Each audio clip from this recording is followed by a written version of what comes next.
Ladies and gentlemen, welcome into the newest episode of Crunch Time with Kruck. We took last week off. I was at the hair salon dyeing my hair. Took a longer than expected to get that done, but we're back and we're ready for some more sports talk. As always, joined at the table with Mad Max. Max, how you doing? Good, Kruck. How you doing? Pretty good myself. You know, it's an exciting week here at Avalon University. It is, yeah. It's homecoming week, and we've got a lot of steep competition. We're going to get to that later, but as usual, we're going to start off with two sections of football, MLB postseason, and then we're going to wrap up with Avalon news. So, let's get right into football. Max, what's the first game you want to talk about? So yeah, Kruck, I'm going to start talking about NFL here. I'm going to talk about quickly some of the matchups from last week, just some scores.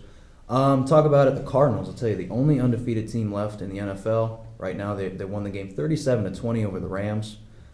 Big game though, obviously last week was the Buccaneers and Patriots. That was a big game last week with Tom Brady finally arriving back to New England after all those years, after those glory. It was a close game, sloppy game. 19-17 they won, but obviously Brady pulled away, throwing only 269 yards overall as a whole. But this week's matchups, Kruk, I got to look at this game, the Browns versus the Chargers. It's an intriguing game for me. I think both teams right now are 3-1. I think right now, looking at the Chargers, they're a team that's looking like a dangerous team in the AFC. They haven't in the past couple of years because the Chiefs have always been that team. But now it looks like the Chargers, they just beat the Chiefs last week coming up. They just came back and won Monday Night Football. This team right now, Justin Herbert, is looking like a team I want to watch, especially the running back Austin Eckler. That guy, if you haven't got this guy on your fantasy team, I think you better start looking at this man. This guy is got a small H-back kind of running back, but he's like very big, Kruk. He can run pretty through the tackles and everything. And I'm still thinking about how the matchup will be between Mayfield and Herbert. That's going to be the key. Which quarterback will be more successful in this game, I think will win. Overall, Kruk, I think the Chargers are going to win this game. They're at home. I think that their defense especially is going to make some plays and beat the Browns. So that's one game I'm looking at. What game are you looking at here for this week? Looking at this week, I'm going to touch on the game that just happened. The Rams beat the Seahawks. I'm in a weekly pick'em league for about $10. I had the Rams winning that game. They went out. Russell Wilson, one of my favorite quarterbacks because he went to one of my favorite colleges, University of Wisconsin. He ended up dislocating his finger and then put it back into place the next play. Got subbed out because obviously they needed to check out his hand. The backup QB went in, had a touchdown late in the game. They just couldn't bring it any closer. Stafford's been on a roll with the Rams, and I'd like to see him keep that up. But another game that I do think will be a close game, I believe that the Panthers and the Eagles game is going to be a lot closer than people expect. Okay. The Panthers are 3-1, but I honestly, looking at the people that they have played, it's not that steep a competition. Yeah. Looking at the Eagles, I mean, they're 1-3. They have the opposite record, but they were hanging in there with the Chiefs. And the Chiefs are a top 3 Super Bowl pick. So I think the Eagles, they've also played the Cowboys, if memory serves correct. So, I mean, they have a really tough schedule. That's why they're 1-3. But I think that the Panthers had the easy schedule, and that's why it's going to be such a good game. One more game that I want to touch on.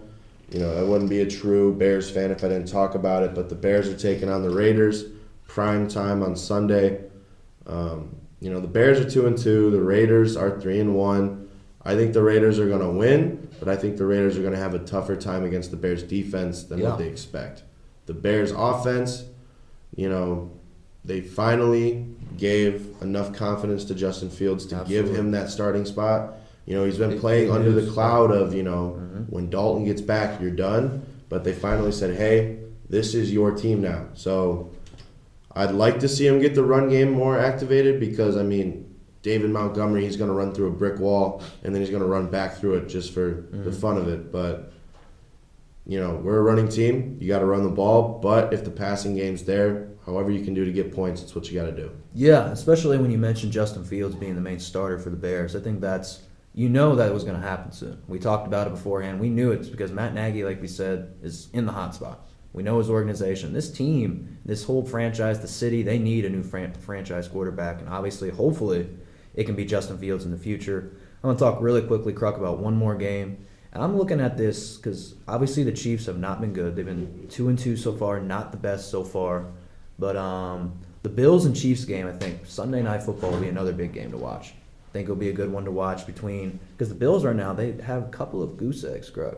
They have not let people score on their team. So that's going to be a big game for me overall to see how both teams play. And I think, especially for the Chiefs, they need to find a way to get back on the horse still. You know what I mean? Get back on the horse and get on the winning streak, especially in this AFC West, which is loaded this year. So another game to watch for, too, as well. So yeah, talking about that game, the top 3 teams that are predicted to win the Super Bowl are the Chiefs, the Buccaneers, and the Bills. So you have, 2 Super Bowl contenders going at it in this primetime game. The Bills are 3-1. The Chiefs, they're 2-2. And, everybody was talking after Brady absolutely whooped them in the Super Bowl that this was just going to be a revenge tour. Well, it looks like the Chiefs didn't tell everybody else to lose because, they figured just throwing their helmet out there saying, hey, we're the Chiefs, everybody's just going to back down. Definitely not the case. Not. It's going to be in Kansas City, where we are. Hopefully it's a good enough game that we can hear the cheers all the way from the dorm room. But, and then we got to touch on one more. Monday Night Football is the Colts and the Ravens. And I honestly think this is going to be one of the better Monday Night Football games. Really? The Colts are 1-3. They're not doing that great. But I feel like the Ravens are the kind of team that is overconfident, almost like cocky. Like they just seem to have that kind of a stereotype or an attitude for a team. And I think the Colts are going to be able to put up, maybe 17 points, and the Ravens, they'll probably score between the 24 and the 31 range.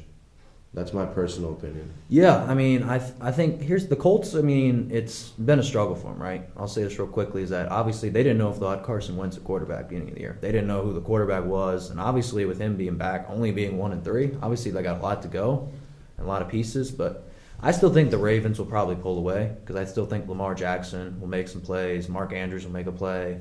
Hollywood Brown, Marquise Brown from USC is going to make a big play, I believe, in this game. So I think you'll see maybe probably like a 27-17 kind of game. I think the Ravens will win. So it'll be a good game. I think Baltimore, though, is just on another level right now in the Colts grab. So.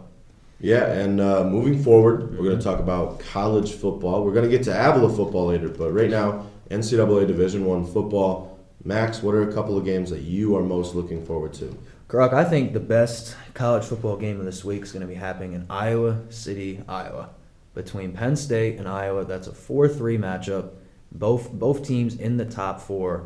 And right now, both of these teams are kind of teams that you don't expect right now, right? We all expected, like my team, Ohio State, to probably be there. Right now, Penn State and Iowa are the 2 teams in the top representing the Big Ten. And that's probably because both of their defenses have only allowed under 20 points a game, with Penn State only allowing 12 points per game and Iowa only allowing 11.6 points per game. So if you want defense, this game is for you. Definitely for you. This is Big Ten style of football, 3 o'clock kind of game-ish. It's going to be pretty cool atmosphere, I think, especially in Iowa City. That's always a big college city to go to as well. I think a big key also for the game will be how Sean Clifford, the quarterback for Penn State, will play in this game. I think he's got to make a lot of plays using his arm and legs. He can run, too, be a running quarterback as well. And the wide receiver, too, that everyone, I think, probably should hear about is Jihad Dotson for Penn State. He's a wide receiver that can make a lot of plays, explosive out of the backfield. Sometimes last year, made a couple one-handed catches last year, Kruck. Made some plays last year as well. So, and obviously Iowa's got to get Spencer Petras going in the game. That's going to be a big key as well. So that's one game looking at, Kruck. What do you think about the Oklahoma-Texas game? That's a big game as well this week. The Oklahoma-Texas game, I think it's going to be a good one. Mm-hmm. Oklahoma's undefeated, 5-0. Texas Longhorns, 4-1. The Red River Showdown always entertains, always. High-powered offense this past couple of years. Absolutely. I think Oklahoma is going to actually, they're the higher seed, but I don't really factor that in, but I think they're going to win it. It's going to be a high-scoring game. I bet it's around 28-35. Both teams. It's going to be a run-em-gun-em showdown. It will be a high-scoring contest. Another game that I want to touch on. This is actually my upset of the week. I'm calling Mississippi beats Arkansas. I think Ole Miss is going to beat Arkansas, and I just really like Ole Miss's offense. Mackerel. The first week they played without their head coach due to COVID restraints, and now they're just taking off. Now that they got somebody back, they're just taking off, and they're looking good too. I think Arkansas is a good team. They definitely deserve to be ranked 13. I think Ole Miss kind of got a short end of the stick being at 17, so I'm gonna call the upset. Ole Miss over Arkansas. Actually, I would agree with you with that pick, and here's why. Looking at Arkansas last week, they played Georgia, and it was supposed to be a big-time game, top 10 matchup. Oh, they didn't look like a top 10 team last week. They played bad against Georgia, and they lost, 37 to nothing kind of range. It was still, just wasn't good overall for Arkansas. And obviously, this is a game that they obviously want to get back. Want to get back on the good end of the high end of the stick, basically, and try to make some plays. But I think still Ole Miss is just another offense, too. They're a good team. I really think Ole Miss is a good team. I mean, obviously, you got Alabama in the conference. So that's another big thing that's probably, obviously losing to Alabama a lot over the years. But I still think that Ole Miss could be a team overall that could compete with other SEC teams. You know what I mean? Overall, that can make things happen, especially if you have Lane Kiffin still as your head coach. He's always been an offensive-minded head coach. Knows the system of the SEC teams. He's been in the league a long time. So that's another thing I really want to see. And I'm picking Ole Miss, too, over Arkansas. Another game still want to watch, too, Georgia versus Auburn. Another game, too, that I'm looking at. Auburn, obviously, having that big win over the weekend. So, and playing Georgia, which I still think is one of the best defenses still out there in the country right now with Georgia. I still think Georgia's going to win against Auburn, but don't be surprised if it's a closer game than people expect. I think Auburn will keep it close and should be, I think, a dogfight to the finish, Kruck. Absolutely. And it would be wrong of us as a sports podcast not to talk about the number one team in the nation, Alabama taking on Texas A&M. I don't expect this game to be close after the first quarter. Texas A&M, you're 3-2, but you're also taking on Alabama, which, there is a big gap between college football and pro football. But this team, religiously for the last 20 years, that's about as close as an NFL team as you're going to get. Yeah, they've looked. Alabama's been good for the past couple of years. We all know that. It's just because of Nick Saban. We all know it's because of Nick Saban, his leadership, and his organization as a coach. I think also it's going to be fun too, because remember earlier in the year, Jimbo Fisher was getting at Nick Saban about, hey, we want to play football, we're going to beat you this year. And Nick Saban's like, oh, what, in golf?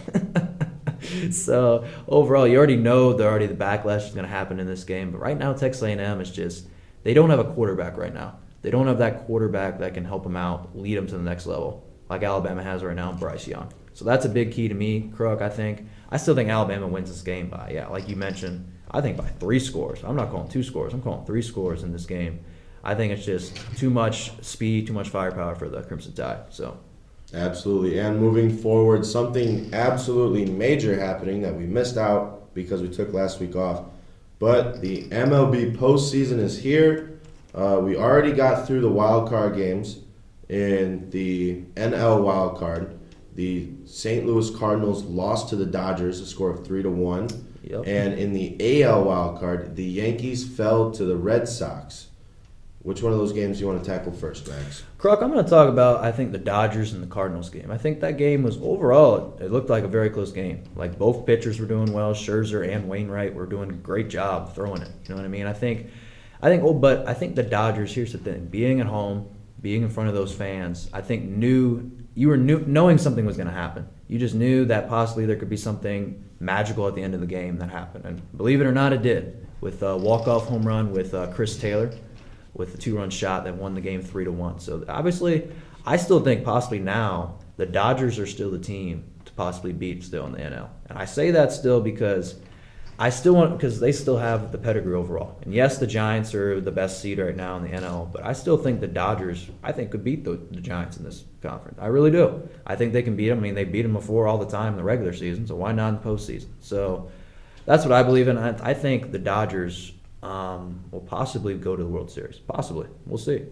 I'm talking about that Chris Taylor home run. He is now 9 for 71 in his last 71 plate appearances. Really? Wow. He has 30 strikeouts in that section, right?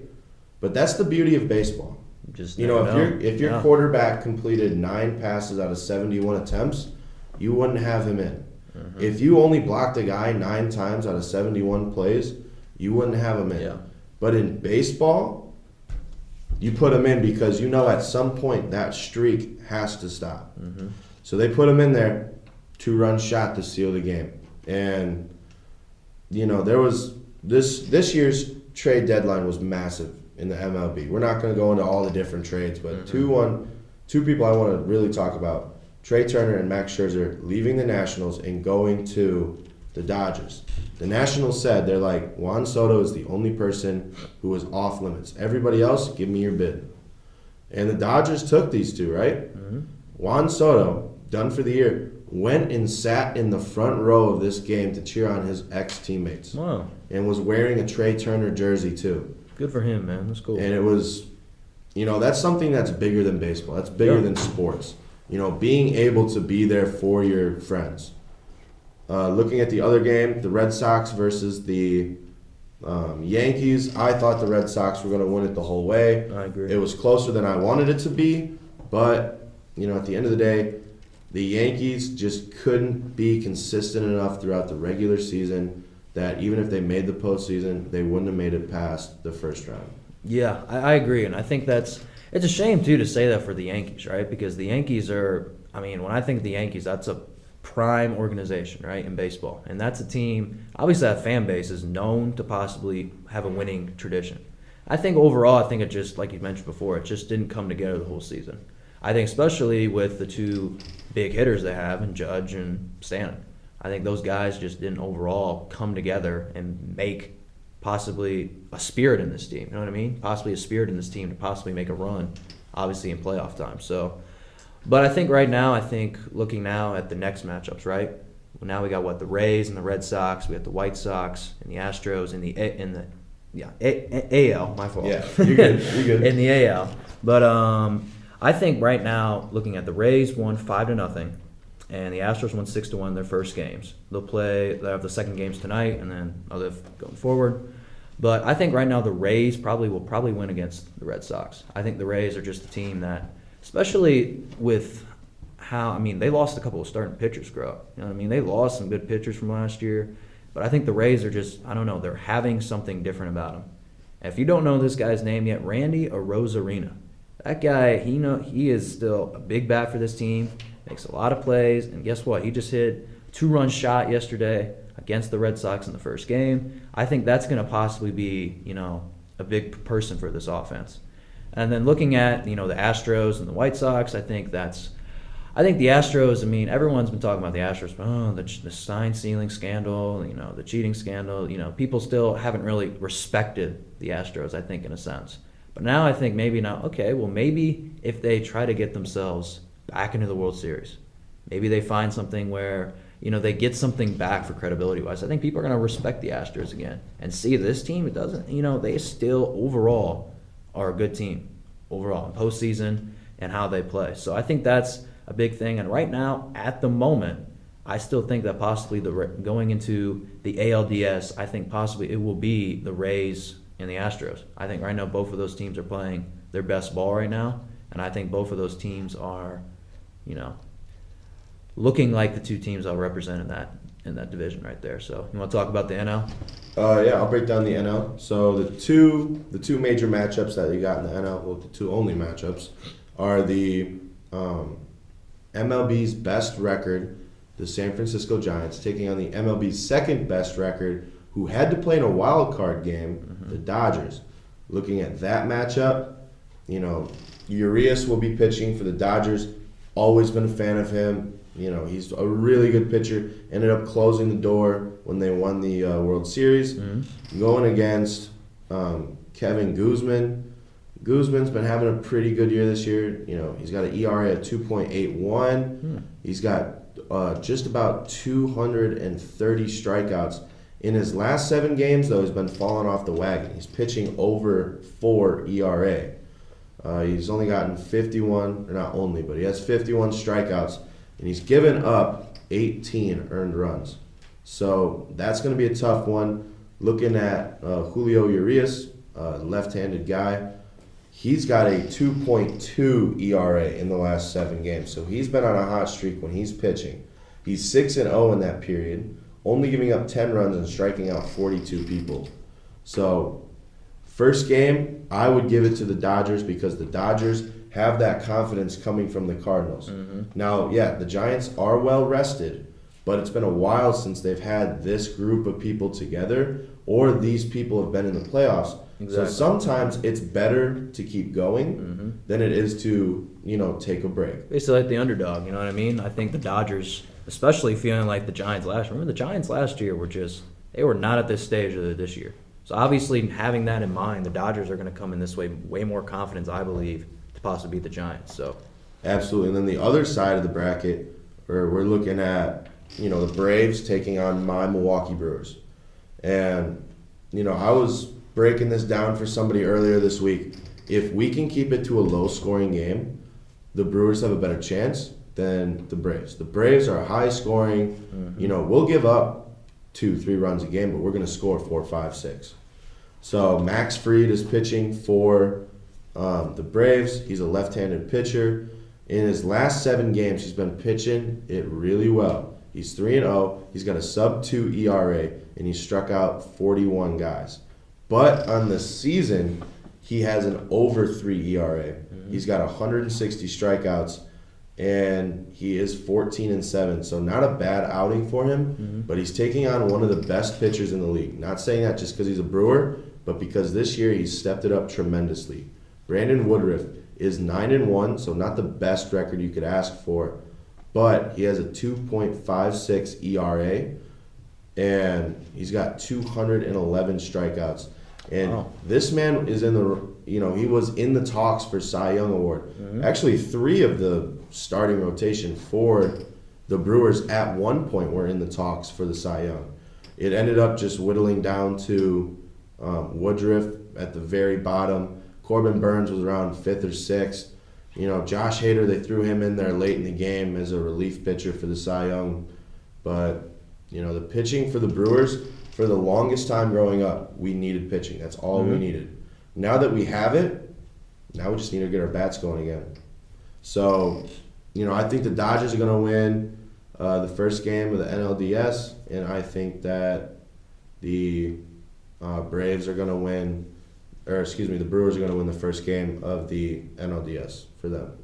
Yeah, just quickly, I'm going to sum up how I think about the Braves and Brewers series. I think, like you mentioned before, I think that the Braves they're a high-powered offense, right? They got Ronald Acuna Jr. as one of the faces of their team. I think he's going to probably have to be, if you're pitching, especially knowing that pitching staff, you definitely got to know how to pitch to him. You can't pitch him possibly inside pitches, can't pitch him outside, you know what I mean? You got to put him right in the strike zone and try to get him where he doesn't feel comfortable. But I think probably I'm going to pick overall, I'll probably pick going in the NLDS as the 2 teams. Looking at it right now, it's the Dodgers, like we talked about confidence-wise, playing with the Giants. But I'm going to pick the Braves. And I picked the Braves because I think there's something about them this year that they want to do. And I think the Braves have something, especially with possibly their pitching staff, and if they can get the offense going again, I think it'll possibly be good. So I see possibly Braves and Dodgers heading into the next round. We'll see what happens. Yeah, so if Ronald Acuna Jr. was playing, I would give it to the Braves every day of the week. But since he's out, I'm going to take the Brewers. You got people like Jock Peterson, played with the Dodgers in that one postseason, did pretty good. But, you also got people like Jorge Soler, who I don't think is actually, as good as what they say he is. He was with the Royals. He did break the Royals, their club record for home runs. Yeah. But I think he's overrated personally. So I have the Dodgers and the Brewers in the NLCS, and then I have the Dodgers making it to the World Series. The other side of the bracket, I have the Rays beating the Red Sox. I have the Astros beating the Sox. And then I actually have the Astros going back to the World Series. I think the Astros could beat the Rays in the ALCS. But, Dodgers, Astros, I'm going to give it to the Dodgers. Yeah, that's bringing back the rivalry that we happened beforehand, especially. So I think that could possibly happen. I think, though, it probably, looking at the Rays still again, I still see something with the Rays. I think the Rays are a team that, they just have something back with them, especially losing the people that I mentioned before. I think the Rays, will make it back to the World Series. And I still think the Dodgers will find a way to make it there. So I see another rematch from last year. I see the Dodgers and Rays going back to the World Series. And I think the Dodgers, I'm going to say it, I think Dodgers will win it. Well, there's only one way to find out, and you got to watch the games. So make sure to watch it on MLB Network, TBS, as well as Fox Sports 1. Yes, sir. Moving forward, it is homecoming week at Avalon University. Max and I have been partaking in all the festivities so far. Yes, we have. We tried to do karaoke a couple nights ago, but they wouldn't play our song. Yeah. It was a tough one. Yeah. But, women's soccer is taking on Oklahoma Wesleyan today. And Oklahoma Wesleyan is ranked number 9. Avila unranked. I know. It's brutal. Men's soccer is taking on Oklahoma Wesleyan as well. They're ranked number 3. Avila unranked. And then Avila is ranked in football. We're ranked 22, and we're taking on number 10, Kansas Wesleyan. So let's tackle the women's game first. Max, how do we measure up against the number 9 overall Oklahoma Wesleyan? Well, I mean, I think possibly, obviously playing a ranked team, right? You're gonna have to. I think you got to play with aggression. I think, right? I think possibly Morgan Petlin and all the offense players have to make an attack first in the ball against this team. Because obviously, playing a ranked team, you can't obviously take them lightly. They know what they're doing. They have a structure. You know what I mean? So that's going to have to be the key. I think obviously you're going to have to play a good defense in the back line too. I think obviously playing a team like that, you have to have stops all the way around. I think that's a big part of the game. And the goalie, Madison Baker, better make some saves. You know what I mean? Because they're going to be coming right at her all the time. She's going to have to be ready for them. So she's going to have a great game in order, I think, to possibly for us to pull the upset. But sometimes it's a hard task to do, Kruck, against a ranked team. But you never know. That's why we play, right? I mean, you're absolutely right. Avila coming off of a win against Ottawa, a 2-0 win where Morgan Petlin had both goals. Yeah. Looking at Oklahoma Wesleyan's players, they have 2 really good players who both play. One plays midfield and one's a forward. I'm looking at number 10, Nakesa. She's a midfielder. Honestly, pretty good. She played 84 minutes of a 90-minute game, so she doesn't need to come out at all. And then number 11, Maria, she's a forward. She had 2 goals against St. Mary's, and she had 3 assists as well. So, I mean, overall, this team is honestly looking pretty good. It's going to be a tough matchup because Avila women's soccer, they've taken a hit as of recent. So far in the year, they're 4-7-1. The one draw coming against Bethel College. It was a 2-2 game going into overtime. Entertaining game for sure. It absolutely was. But honestly, it just depends how quickly the women's team, how quickly Avila can get their offense started. Yeah. They can get their offense started and they can put up the number of shots they like to in a game. I think Oklahoma Wesleyan might be getting an upset factor. I don't want to get ahead of myself and say, the number 9 team in the nation is going to fall to an unranked team. But Avila, when they put up the number of shots they normally do in a game, which shots on goal is generally around 10, 11, shots in general is generally around 30 shots a game. Wow. So Avila, when they're on offense, they know how to, get the ball in the right situation to at least make the goalie sweat it. Now, Oklahoma Wesleyan is a high-powered offense. They generally score between 3 and 5 goals a game, which is a lot in soccer. Mm-hmm. But, I go to Avila. I got to cheer for the home team. I actually got to announce the game later, so I'm going to cheer for Avila. Wish you luck there, Kruck. I'm going to quickly talk about the men's team, too, obviously playing against Oklahoma Wesleyan as well. Now, if we remember from last year, I know it was not a great game, obviously, last year when the team played. Obviously, losing, I will say this, they did lose 27-0. Yeah, you heard me right. This is not football we're talking about here. This is soccer we're talking about, 27-0. Obviously, that's got to be in the back of their minds, right? Obviously, they know this season that they will probably, hopefully, not ever having that again.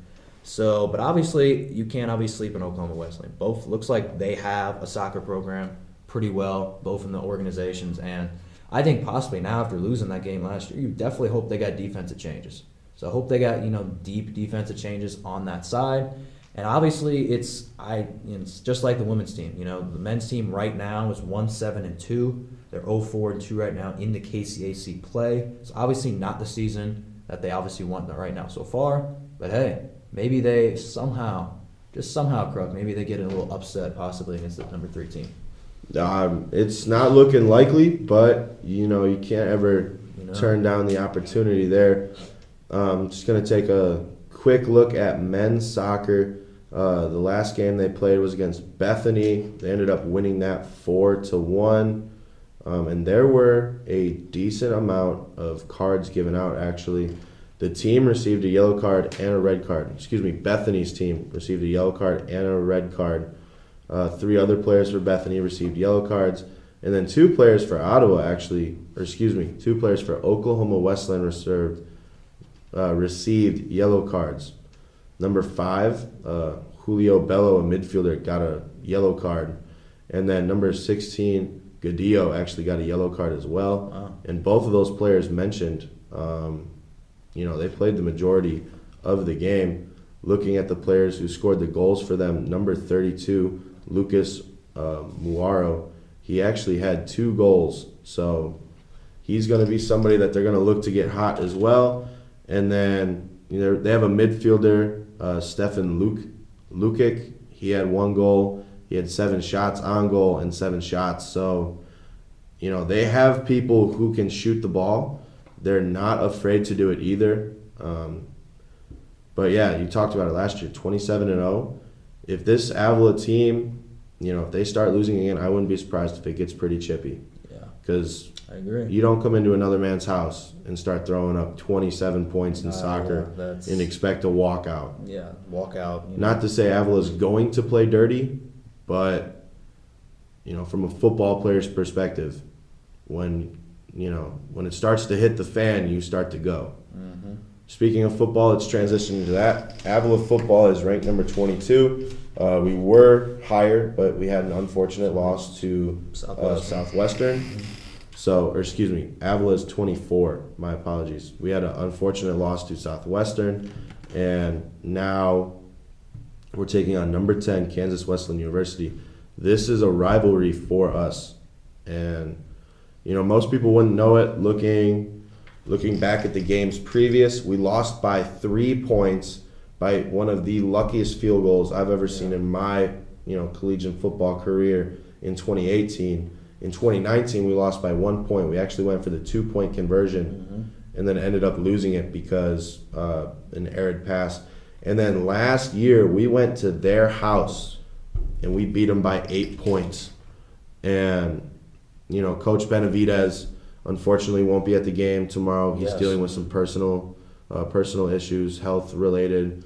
I believe it's COVID, but I don't want to spread rumors. And, he likes to take pictures of the scoreboard afterwards. And he still has a picture of both 2019 and 2018 Avila versus K-Dub scoreboards in his office as motivation. After we won the game in 2020, he tried to take a picture of the scoreboard. Kansas Wesleyan turned it off so quickly because they were embarrassed. They were embarrassed to lose to Avila. So, looking at it, 22 Avila versus 10 Kansas Wesleyan, this is going to be a good game. This should be a game that people who, whether you like Avila or you like Kansas Wesleyan, doesn't matter. You should tune into it because it's going to be a good game. Yeah.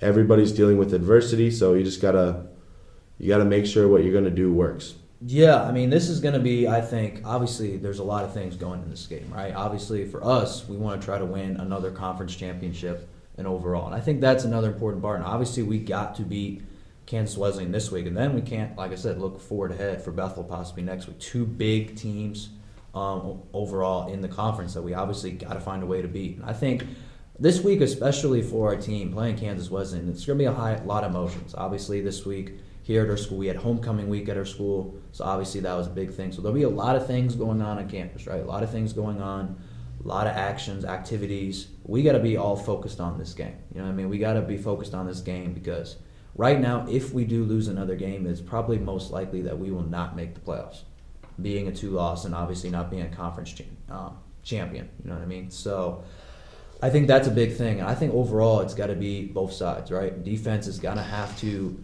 come out and, we have a game plan of different blitzes throughout the week, possibly changing the format. And obviously we got to be able to stop this quarterback. He's a scrambling quarterback, likes to move around the pocket. And obviously we got to stop one of their star receivers, Stevie Williams. That is a guy we have to stop right away because he's a tall receiver, but he's one of their top receivers, one of the top receivers in the KCAC, in the NEI. And he's gonna probably, he'll make some plays. But obviously, like I mentioned before, we have to adjust with it, make formations throughout the game. I think that'll be a key. I just want to quickly ask, what is kind of the game plan for offense? Like, what are we looking at this week for the offensive side? Offensively, their main claim to fame on the defensive side is they're down 4 linemen.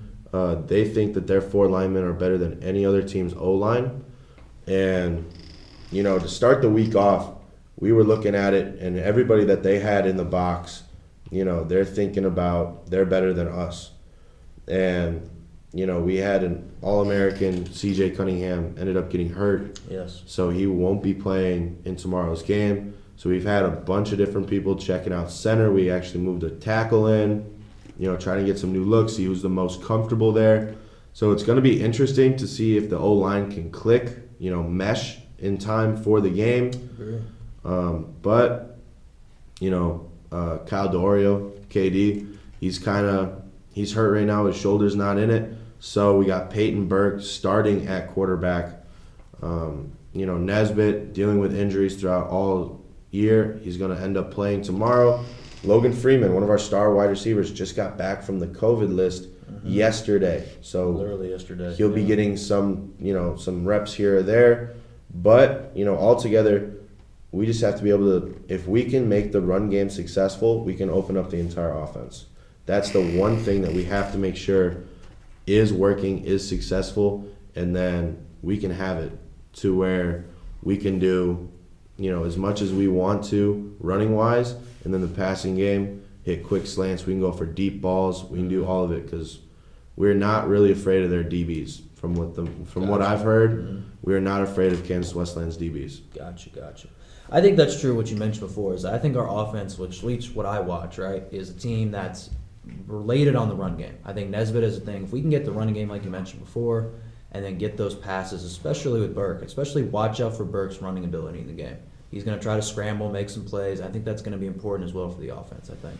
Absolutely. And that's going to do it for us here at Crunch Time with Kruck. We'll see you hopefully next week. I'm thinking about dyeing my hair green this time, Max. What do you think? Well, we'll see how it goes, Kruck. The red looks good on you right now. I mean, that's all I got to Tried to match the jersey, Yeah, match the color pretty well. So. Thank you. Till next time, this is Kruck.